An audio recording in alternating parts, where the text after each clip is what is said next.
Bismillahirrahmanirrahim. Assalamualaikum warahmatullahi wabarakatuh. Kita mulai perkuliahan kita mengenai sistem telekomunikasi.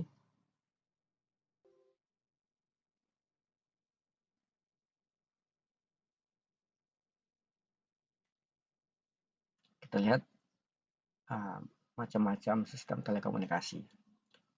Pertama yang kita lihat secara terpisah, ada namanya sistem telepon.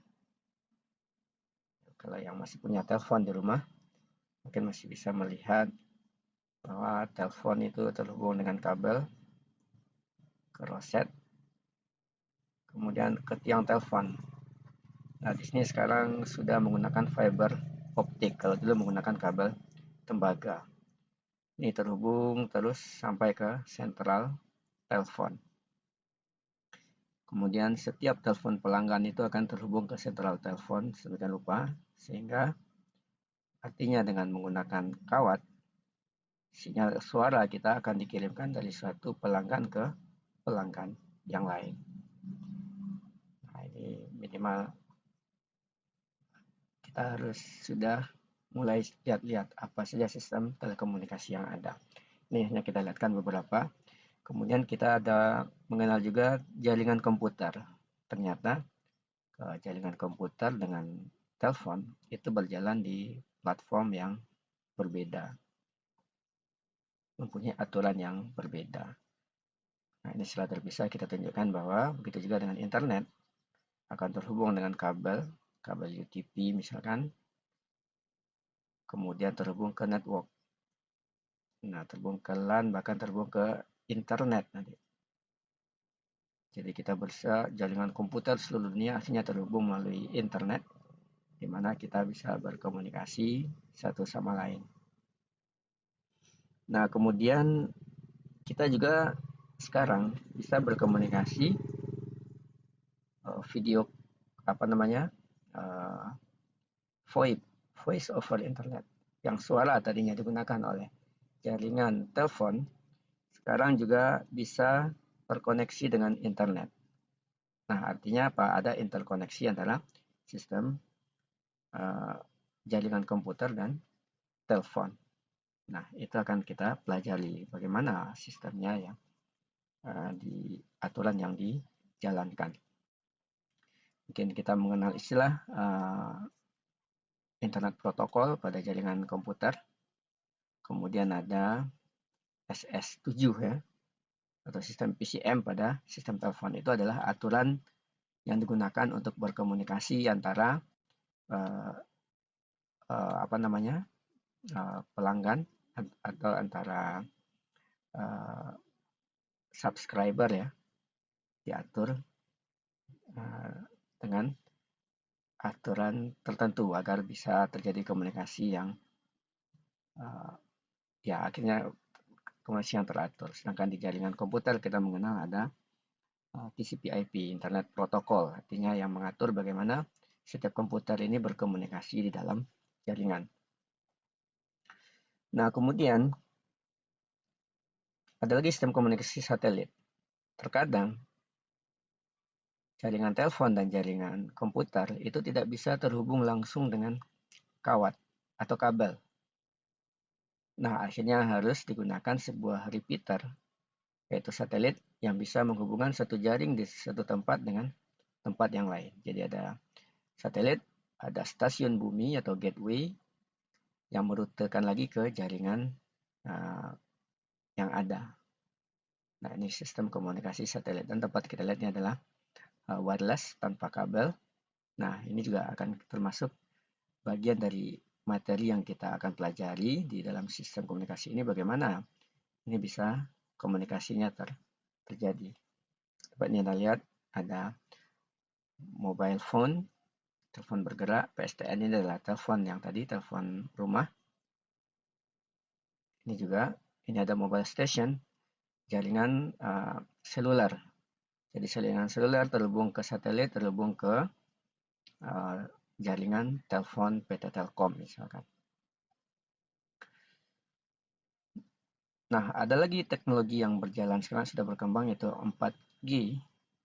Kemudian sekarang sudah mau launching 5G, di mana Ini sudah apa namanya?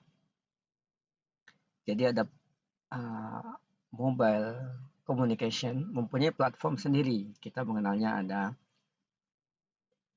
2G, 3G, 4G, 5G, ya 5G, 4G ya kira-kira. Ada mempunyai jaringan sendiri. Nah, ini nanti juga akan kita kenal lebih lanjut. Jadi jaringan seluler, jaringan telepon kabel, dan jaringan internet itu merupakan 3 jaringan yang berbeda. Dan kalau harus terkoneksi satu sama lain, maka harus ada dibuat lagi satu aturan bagaimana ketiga jaringan tersebut bisa berkomunikasi. Nah, kemudian ini juga ada sistem komunikasi bawah air. Nah, ini tentu tanpa kabel ya. Nah, ini juga harusnya setelah ini harus bisa kita dalami setelah mempelajari sistem telekomunikasi. Kemudian ini yang juga berkembangnya jaringan telepon, jaringan internet, mengakibatkan tidak hanya manusia yang akan berkomunikasi, tetapi peralatan rumah tangga, pengaturan lalu lintas, pabrik, pusat kesehatan akan bisa diautomasi di dalam sebuah jaringan yang kita sebut Internet of Things. Nah, ini adalah hal-hal yang mungkin hal yang perlu, maksudnya tidak semua kita ajarkan di sistem komunikasi. Jadi harus ada upaya untuk belajar sendiri mengenai sistem-sistem ini. Nah, ini juga termasuk IoT ya. Bagaimana ini kayaknya smart home. Jadi semua peralatan rumah tangga dikontrol oleh Internet of Things. Misalkan lemari es tidak tertutup rapat, maka ketika Anda pergi keluar rumah, maka Internet of Things akan mengabari Anda bahwa lemari esnya belum tertutup dengan baik. Atau mungkin di sini sudah habis ya, misalnya susu habis, jadi melalui Internet of Things, kulkas akan selalu mengordernya ke toko terdekat, kemudian diantarkan ke rumah. Jadi seperti itu kira-kira gambaran dari Internet of Things. Nah, sekarang kita lihat ini sudah ada di bahan ajar kita. Ya, telekomunikasi berarti adalah berkomunikasi jarak jauh. Jadi berasal dari dua kata bahasa Yunani, tele artinya jauh, komunikasi adalah ya artinya bertukar informasi. Nah, jadi bagaimana caranya mengirimkan informasi jarak jauh? Jadi kalau pada zaman dahulu kita lihat di film-film, telekomunikasi dilakukan dengan asap ya, atau api yang dibakar di puncak bukit mungkin untuk memberitahuan peperangan atau adanya bahaya. Artinya apa? Ada informasi yang dikirimkan melalui perangkat visual tertentu sehingga bisa dipahami orang di tempat yang jauh. Jadi ya kalau kita gambarkan telekomunikasi berarti ada sistemnya atau ada proses perubahan informasi asli ke dalam bentuk lain sebelum dikirimkan. Misalkan kita berteriak di suatu sudut lapangan dengan suara yang keras sehingga terdengar di ujung lapangan yang lain. Nah, ini tidak kita sebut ya telekomunikasi. Kenapa? Karena itu adalah komunikasi langsung, komunikasi manusia secara langsung.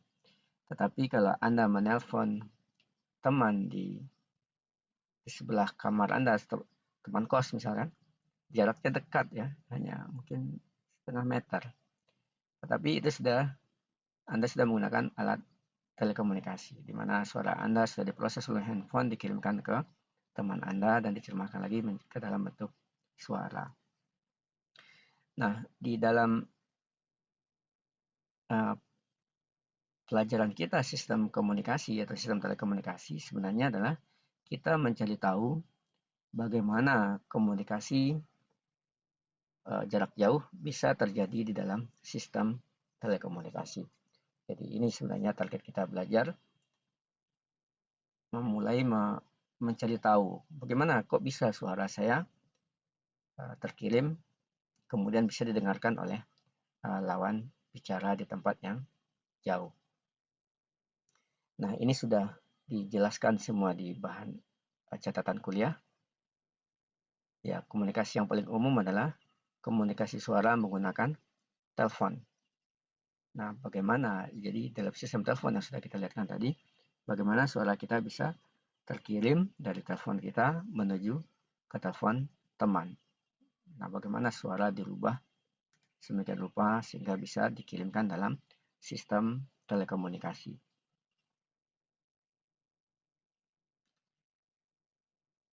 Nanti ini akan kita lihat lebih detail. Jadi sistem telekomunikasi itu mempunyai diagram blok. Ini nanti akan kita lihat lagi. Sebelumnya kita melihat dulu bagaimana suara bisa dikirimkan dalam sistem telekomunikasi. Jadi pertama kita harus kenali dulu apa itu sinyal suara. Jadi sound wave atau gelombang bunyi itu adalah sebenarnya sebuah gelombang yang bisa merambat dalam media udara. Nah, kalau kita lihat suara manusia itu dihasilkan oleh banyak organ ya. Bisa Anda baca sendiri, ada paru-paru, itu ada proses pembentukan aliran udara dari paru-paru yang didorongkan dari perut. Kemudian ada pita suara, kemudian menghasilkan bunyi-bunyi yang spesifik. Jadi ini organ-organ yang menghasilkan sinyal suara, termasuk bibir ya, bibir, lidah, gigi, gusi, hidung. Kita kalau pilek, suara kita berubah. Dan itu terdengar juga di telepon kita. Jadi banyak sekali yang mempengaruhi suara manusia. Orang sumbing, jadi bicaranya juga berbeda bunyi yang dihasilkan. Itu yang menyebabkan bahwa bibir sangat berpengaruh dalam menghasilkan suara yang kita keluarkan. Termasuk nenek-nenek yang sudah tidak ada giginya akan menghasilkan suara yang berbeda. Nah, mudahnya sinyal suara itu adalah gelombang suara yang dikeluarkan itu berupa tekanan udara, karena dia tekanan udara yang dihasilkan oleh mulut. Jadi kalau kita berbicara, kita taruh tangan di depan mulut, maka kita bisa merasakan tekanan udara dari yang dihasilkan oleh gelombang suara. Nah, ini yang bentuk fisik yang mungkin bisa kita minimal menjadi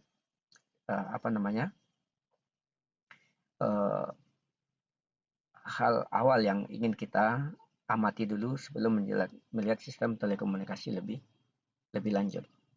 Jadi saya mengibaratkan di dalam lecture note itu bahwa belajar itu seperti main puzzle. Jadi kita ambil kepingan puzzle termudah dulu, kemudian kita tempatkan di tempat yang tepat, kemudian baru kita ambil kepingan yang lebih sulit, kita pahami, kemudian kita coba menyatukan. Nah, kalau dalam sistem telekomunikasi, kita coba ambil dulu puzzle yang termudahnya itu adalah informasinya. Apa itu informasi? Suara misalkan. Nah, sekarang kita lihat bahwa ternyata suara itu adalah gelombang suara atau tekanan udara yang bervariasi seperti apa yang kita ucapkan. Nah, ini yang pelajaran kita pertama, berarti kita harus paham dulu bagaimana sinyal suara ini bisa dirubah di dalam sistem telekomunikasi dan kemudian dikirimkan melalui kawat, misalkan pada sistem telepon. Nah, ternyata apa? Di dalam telepon kita ada perangkat yang kita kenal dengan istilah mikrofon dan speaker. Jadi mikrofon ini adalah perangkat transducer. Jadi transducer ini adalah sebuah alat yang bisa merubah suatu bentuk energi ke bentuk energi yang lain. Misalkan mikrofon merubah suara menjadi energi listrik, Kemudian speaker merubah energi listrik menjadi suara. Kemudian ada lagi kamera video ya, bisa merubah gerak-gerik kita ke dalam bentuk energi listrik atau merubah pemandangan ya, atau merubah gambar menjadi energi listrik. Kemudian ada tabung gambar, TV LCD, ini kebalikannya, itu yang merubah sinyal listrik kembali menjadi gambar. Nah, setelah kita mengenal bentuk-bentuk informasi, nah tentu puzzle kita berikutnya adalah mempelajari apa alat yang merubahnya ke dalam bentuk energi listrik, kemudian bagaimana pula energi listrik kembali dirubah oleh alat yang lain lawannya merubah kembali ke dalam bentuk informasi, misalkan dari suara kembali lagi menjadi suara, suara listrik kembali lagi ke suara. Kemudian kamera merubah gambar atau adegan menjadi energi listrik, kemudian dirubah lagi ke dalam bentuk gambar. Nah, sebelumnya kita lihat dulu prinsip kerja mic, mikrofon. Jadi tadi kita sudah jelaskan bahwa gelombang udara adalah berupa tekanan udara yang keluar dari mulut. Kemudian ada mikrofon. Jadi mikrofon bisa kita lihat. Salah contohnya adalah dynamic moving coil microphone. Jadi mikrofon nanti ada banyak, bisa dilihat di buku kita referensi kedua yaitu Dennis Roddy. Ada mikrofon yang pakai arang atau pakai moving coil. Nah, intinya ini adalah puzzle kita berikutnya, melihat apa yang ada dalam sebuah mic, kemudian bagaimana mic bisa merubah sinyal suara menjadi energi listrik. Nah, ternyata struktur dari sebuah mikrofon adalah seperti ini. Ada sebuah diafragma yang lentur, yang gampang bergetar ya. Kalau sebuah speaker, ini adalah bagian kerucut yang ada di depannya speaker itu yang mudah bergetar. Kalau Anda lihat di speaker Anda, atau mungkin Anda naik angkot, speaker yang di belakang itu kan bergetar ya. Nah, ini juga ada sebuah diafragma. Kemudian ada magnet di dalamnya. Magnetnya dibuat sedemikian rupa, berbentuk huruf I misalkan seperti ini. Kemudian di belakang diafragma itu ada sebuah selongsong ya, atau mungkin sebuah pipa, mungkin dari kertas atau plastik, yang ukurannya lebih besar dari ukuran magnet yang di tengah ini. Kemudian pada selongsong tersebut dililitkan kawat. Kemudian kawatnya ini yang kita keluarkan ya menuju ke sistem amplifier misalkan, atau ke sistem telepon. Nah, jadi ini yang ada dalam sebuah mikrofon. Nah, sekarang kita akan coba gabungkan puzzle kita tadi, sinyal suara, kemudian ada mikrofon. Nah, sebelumnya kita mengenal prinsip kerja motor dan generator ya.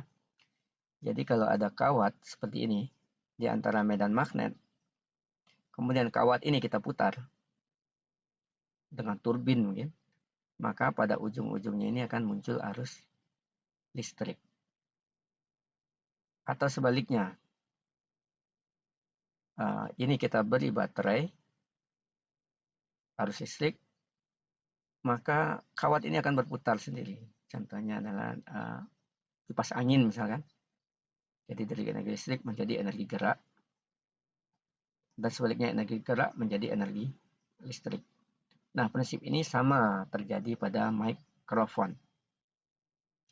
Jadi ketika kita berbicara tadi, ada tekanan udara di mulut kita, maka getaran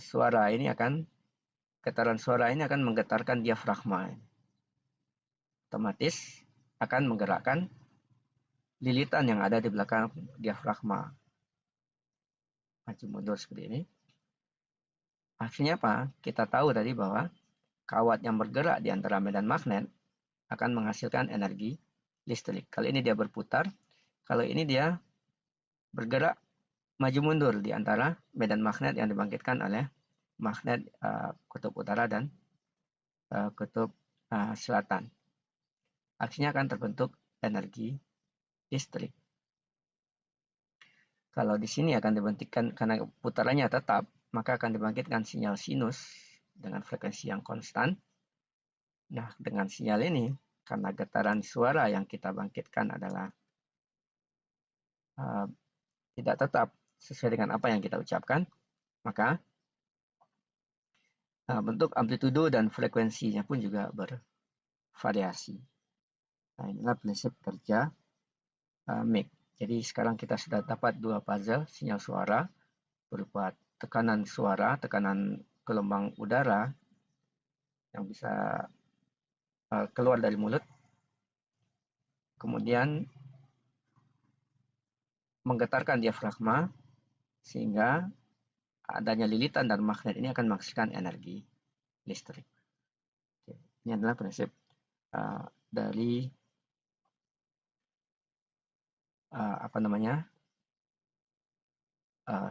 mikrofon. Ini bisa kita ilustrasikan. Cek.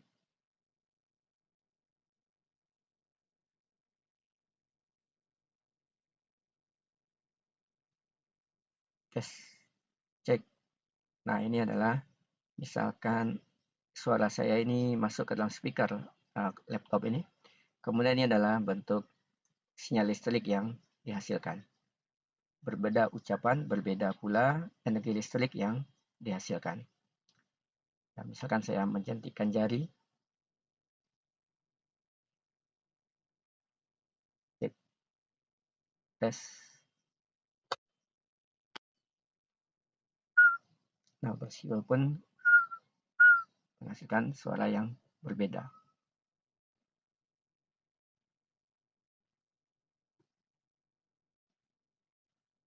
Cek. Nanti kita lihatkan juga bahwa dengan menjentikkan jari pun ada ini mungkin tidak pernah itu. Cek.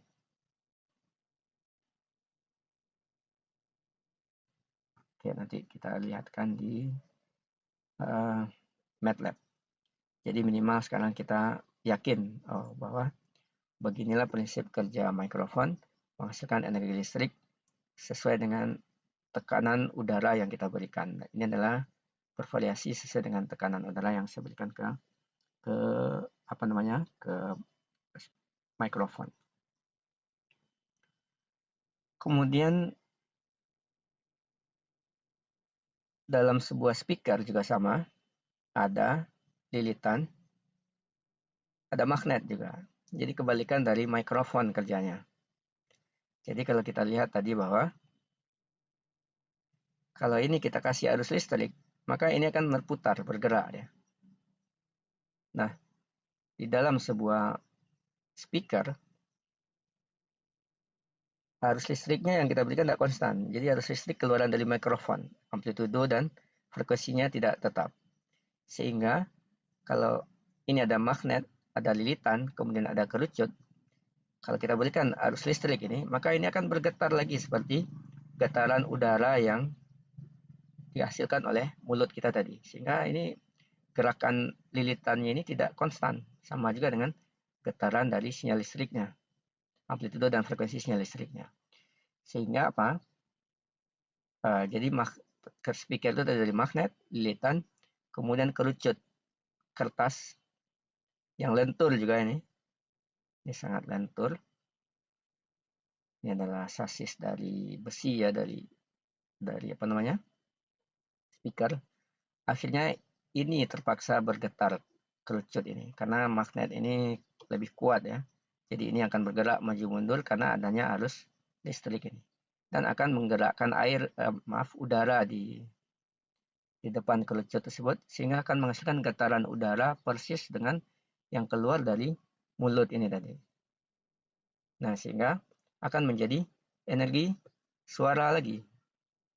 Nah, jadi ini yang pertama, minimal bertambah pengetahuan kita. Oh, saya sekarang tahu bagaimana sinyal suara bisa dirubah ke dalam bentuk energi listrik, kemudian dialirkan ke kawat, kemudian kembali lagi menghasilkan energi suara. Sekarang kita sudah bisa memahami sistem telekomunikasi telepon bahwa sinyal suara dirubah ke dalam bentuk energi listrik kemudian energi listriknya dialirkan melalui kawat. Ingatnya tadi ada 2 kawat ya, bukan satu. Ini kabel itu kan misalkan kabel hitam itu dalamnya ada 2 kawat.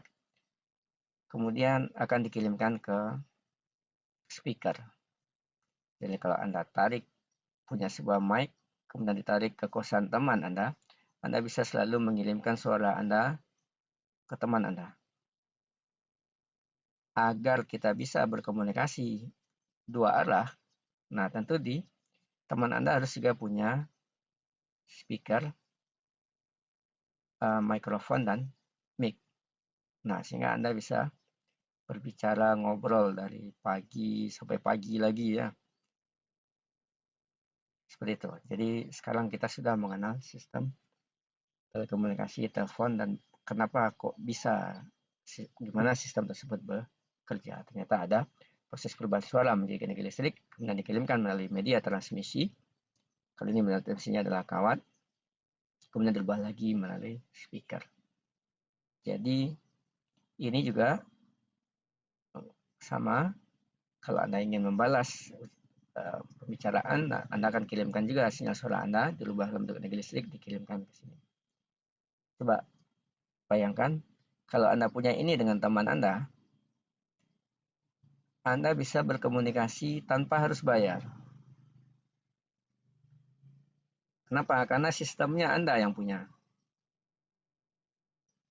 Tidak perlu ke siapa Anda mau bayar. Nah, jadi sebenarnya pulsa itu apa sebenarnya yang kita bayar? Pulsa itu adalah, yang kita bayar adalah jaringan teleponnya, karena kita menumpangkan suara kita melalui sistem punyanya PT Telkom. Jadi kita kena cas, itu sebenarnya kita bayar. Di cas per berapa menit kita berbicara, yang disebut pulsa ya. Pulsa. Begitu juga sebenarnya konsepnya paket data, karena jaringan network bukan kita yang punya ketika kita harus menggunakan jaringan mereka. Kenapa? Karena ini kita hanya punya hubungan 2 orang. Kalau ke orang lain, tentu harus punya lagi jaringan yang menghubungkan Anda ke orang lain. Jadi seperti itu. Ini sengaja kita lingkari.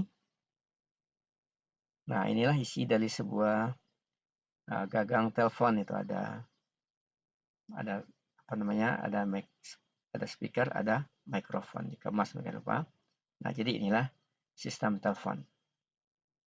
Jadi inilah, kalau ini tadi transmitter, pengirim kita sebut istilahnya, ini adalah receiver atau RX. Ini istilah-istilah yang kita gunakan dalam sistem telekomunikasi. Nah, kalau dia berfungsi kedua-duanya, bisa mengirim dan menerima, jadi telepon ini kita sebut dia TRX, transceiver, transmitter dan receiver. Dia bisa mengirim dan juga bisa menerima. Nah, inilah gambaran sedikit mengenai sistem telepon yang tadinya, jadi sebenarnya ini, telepon kita terhubung ke telepon lawan bicara, sedemikian rupa. Jadi ini bentuk hubungannya, kemudian dikembalikan lagi ke rumah teman Anda yang lain. Jadi sederhananya seperti ini. Kan kita buatkan seperti ini, ada sumber informasi, suara manusia, kemudian ada transmitter, kemudian ada media transmisi, kemudian ada receiver. Noise nanti akan kita bahas juga sendiri, apa itu noise dan apa pengaruhnya dalam sistem telekomunikasi. Menggunakan perangkat komunikasi, kita hanya punya perangkat ini saja, atau kita hanya punya ponsel atau smartphone, tetapi jaringannya ini punyanya PT Telkom atau penyedia telekomunikasi. Jadi ketika kita menggunakan jaringan mereka ini, maka itulah sebenarnya yang kita bayar. Kita sebenarnya bayar sewa penggunaan jaringan ini. Kalau tadi hanya 2 kawat, ya jaringannya bisa kita punya pribadi mungkin. Tapi kalau sebesar ini tidak mungkin. Makanya sebenarnya inilah sebenarnya yang kita bayar, yang dihitung per detik, per menit ya. Kita bicara atau kalau data, berapa banyak data yang kita kirimkan ke dalam sistem ini. Kita lanjutkan. bentuk informasi yang biasa kita gunakan itu adalah yang umum ya, suara, kemudian gambar atau video, kemudian adalah data. Jadi kita harus tahu dulu ketiga bentuk informasi ini, suara, gambar, dan data. Termasuk gambar, video yang Anda lihat video saya ini kan adalah gambar sebenarnya ini. Gambar yang di-capture berulang-ulang, kemudian ditampilkan secara berurutan. Nah, sekarang kita mau melihat juga bagaimana gambar seperti ini yang ditangkap oleh kamera ini kamera laptop saya. Kemudian sudah dikirimkan di YouTube, kemudian dari YouTube Anda tampilkan lagi di kamera Anda. Berarti ada proses gambar saya real ini dirubah ke dalam bentuk listrik, kemudian di HP Anda dirubah lagi dalam bentuk gambar. Jadi apa yang terjadi? Ini kita lihatkan kamera di dalam sebuah kamera analog ya. Jadi ada kamera digital, ada kamera analog. Begitu juga ada sistem telekomunikasi digital, ada sistem telekomunikasi analog. Pertama kita akan jelaskan Vidicon. Di dalam kamera itu ada namanya perangkat namanya Vidicon. Nanti ada video yang akan kita tunjukkan untuk melihat lebih jelas bagaimana Vidicon bekerja. Jadi Vidicon itu sama dengan kamera ya. Kamera akan menangkap gambar yang ada di depannya. Jadi sebenarnya cahaya yang mengenai kita akan dipantulkan ke kamera, kemudian ditangkap di sebuah layar.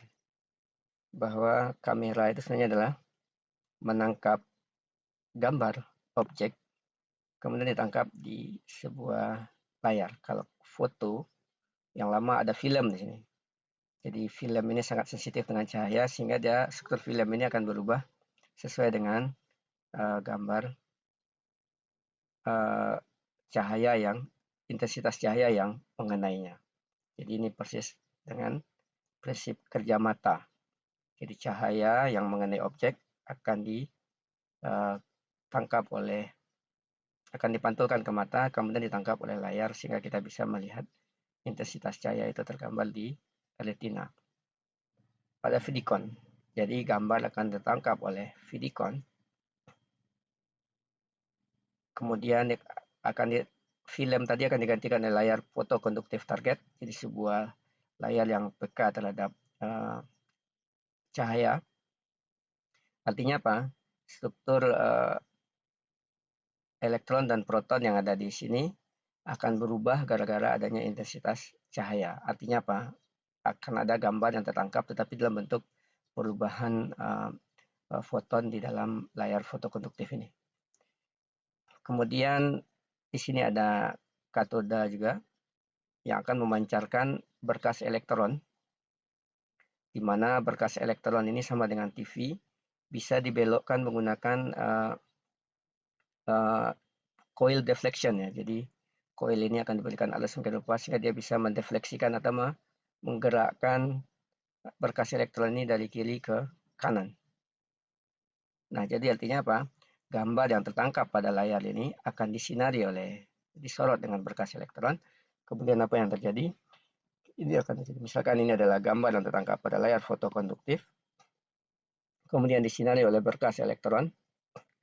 Kemudian pantulannya, berkas elektronnya akan memantul lagi ke sini, di mana pantulannya ini akan bervariasi sesuai dengan bidang yang disinarinya. Sehingga maka akan dirubah dalam bentuk energi listrik, intensitasnya ini yang disorot tadi akan dirubah ke dalam bentuk energi listrik dengan amplitudo sesuai dengan intensitasnya. Jadi ini gelap, ini rendah intensitasnya, amplitudonya rendah. Kemudian pada bagian yang terang ini, maka ini akan kembali meninggi. Kemudian turun lagi di bagian yang gelap di sini. Dan seterusnya. Nah, ketika selesai di-scan satu garis, maka deflection coil akan membelokkan lagi dan mulai lagi menyorot dari garis yang kedua. Sehingga muncul lagi sinyal listrik ini. Dan seterusnya ini akan di-scan terus sampai terscan sebuah gambar. Dan output dari sebuah kamera adalah seperti ini. Ini adalah garis pertama, garis kedua, garis ketiga, dan seterusnya. Jadi, begitulah prinsip kerja Vidicon merubah gambar yang ada di depannya. Karena ini bergerak sangat cepat, sehingga kalau pembaca berita juga akan terrekod semua gambar yang itu gambarnya akan terrekod semua di sini. Kemudian berkas elektron ini harus lebih cepat lagi dari gerakan manusianya sehingga semua gambar, semua gerakan akan diterjemahkan ke dalam bentuk energi listrik. Ya, silakan Anda ringkas. Seperti itu kira-kira prinsip kerja kamera analog. Ini beda dengan kamera digital ya. Ini adalah kamera analog yang kita bicarakan. Kemudian sinyal listriknya bentuknya adalah kita tunjukkan. Nah, ini kira-kira bentuk energi listrik dari sinyal gambar. Ini ada penanda antara satu garis dengan garis berikutnya. Jadi ini sebenarnya ada pulsa untuk televisi ini memisahkan mana garis pertama, garis kedua, dan seterusnya. Nah, selanjutnya di monitor, sinyal listrik tadi akan dirubah lagi ke dalam berkas elektron, kemudian akan disorotkan lagi ke layar televisi. Sebagaimana kita tahu, ini juga ada deflection coil yang bisa menyorotkan lagi sinyal yang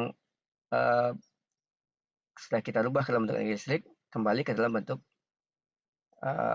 cahaya atau berkas elektron. Jadi di layar ini ada fosfor yang bisa bercahaya kalau kita terkena berkas elektron, sehingga akan muncul lagi, akan disusun lagi setiap sinyal itu menjadi sebuah gambar di televisi.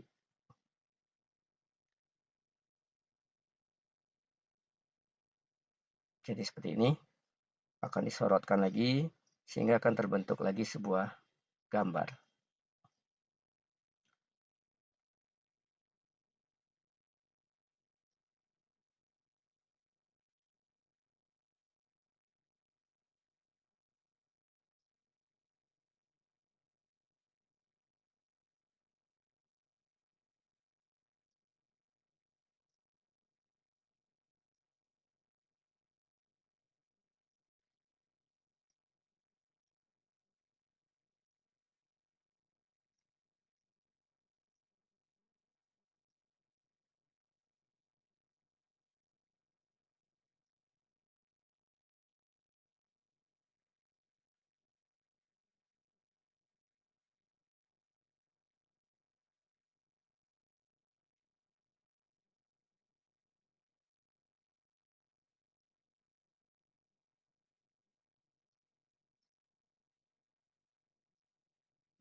Ini prinsip kerja kamera tadi, analog ya.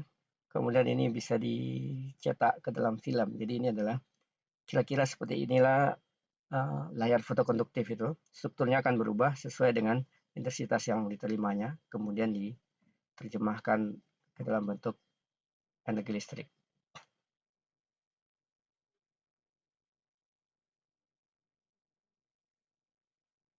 Nah, ini kira-kira bentuk fosfor yang ada di layar televisi. Ini dapat kita lihat ada mata ya, padahal ini hanya fosfor yang intensitasnya berbeda saja, sehingga akan membentuk gambar seperti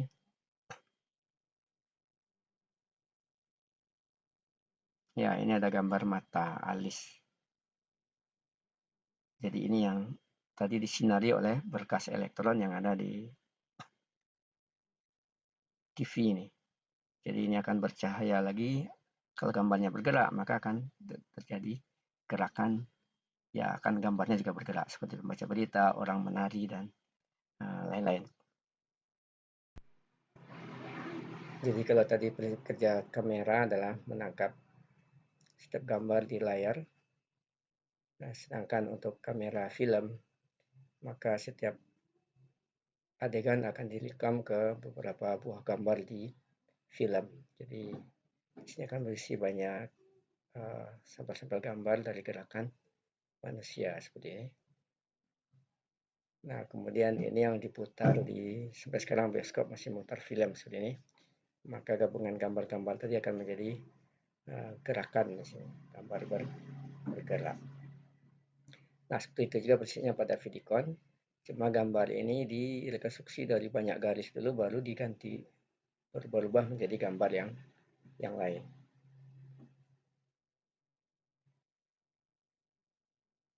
Kemudian kalau berkas elektronnya cuma satu, maka kita akan dapatkan gambar monokrom, jadi TV hitam putih. Jadi karena berkas cahayanya cuma satu tadi, sehingga layar sinyal yang dihasilkan adalah monokrom. Nah, kemudian ternyata ada juga kamera berwarna. Jadi ini namanya ada cermin dikroik, di mana sebuah gambar bisa diurai menjadi komponen warna dasar, merah, hijau, dan biru. Sehingga kalau ini ditempatkan di sebuah, makanya ada kamera yang mempunyai 3 buah Vidicon, di mana ini adalah cermin dikroik untuk mengurai ketiga warna tersebut. Sehingga artinya apa? Masing-masing ini, layar fotokonduktif ini akan menangkap intensitas gambar yang berbeda, seperti yang kita tunjukkan di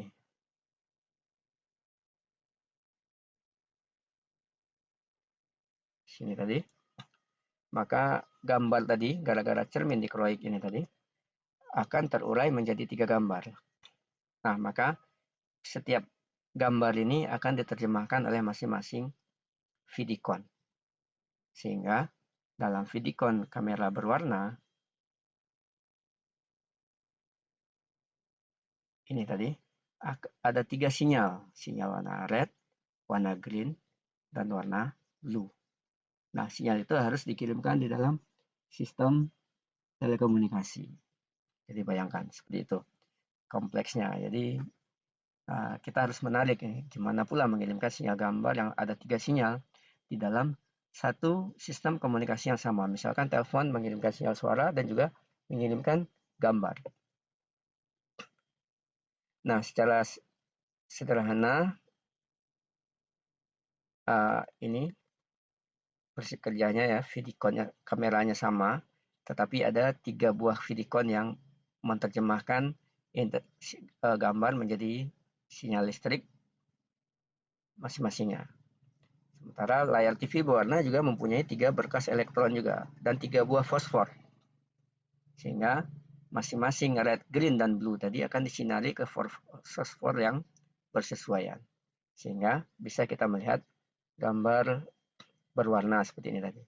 Ini ada gambar mata ya. Bisa lihat ada mata. Dan kita tahu ini laki-laki apa perempuan ya. Ya, jadi seperti itu kira-kira gambarannya.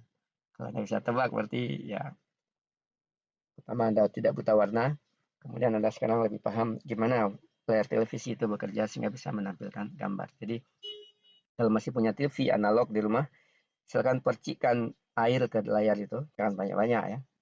Nanti akan bisa Anda lihat ini fosfor yang ada di situ.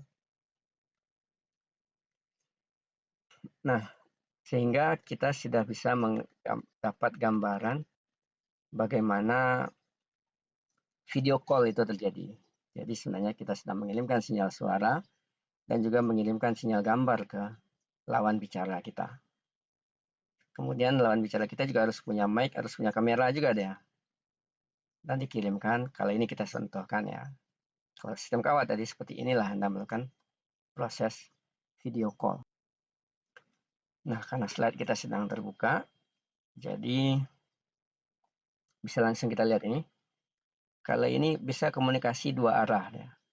Tetapi kalau Anda punya hanya satu saja ini, maka itu disebut ya satu arah. Contoh kita menonton siaran televisi itu hanya satu arah. Kita mendengarkan radio itu adalah satu arah. Tapi kalau kita pakai handy talkie atau bicara lewat telepon itu adalah 2 arah. Jadi ada simplex satu arah, contohnya tadi adalah siaran televisi, siaran radio. Kemudian half duplex ini adalah dia dua arah tetapi sebagian. Jadi contohnya HT. HT itu ada push to talk, ada PTT namanya. Jadi kalau kita tekan itu gantian yang bicara. Jadi itu half duplex. Sementara sistem telepon yang simultan ini, nah, itu adalah full duplex.